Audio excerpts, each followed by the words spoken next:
এই কে কে রে? আমি অসুর এই যে দুর্গা চুল ঠিক করে দে। এখন ভাই অসুরও দুর্গা ঠাকুরকে ভয় পায়, কারণ জানে যখন তখন দুর্গার হাতে ত্রিশূল অসুরের বুকে ঢুকে যেতে পারে।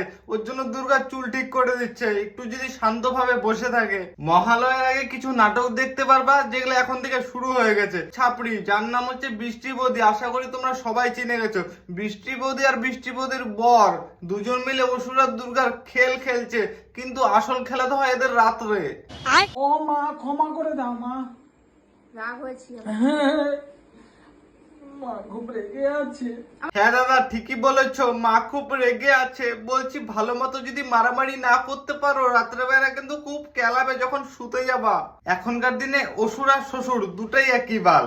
এই কথাটা বলার কারণ হচ্ছে এখনকার দিনের শ্বশুরগুলা ভালো ভালো ছেলে চাইলে ওরা চাকরিওয়ালা, আর এদিকে অসুরগুলা ভালো ভালো মেয়ে খুঁজে যাতে একটু ভালো করে রোমান্টিক সিন করতে পারে।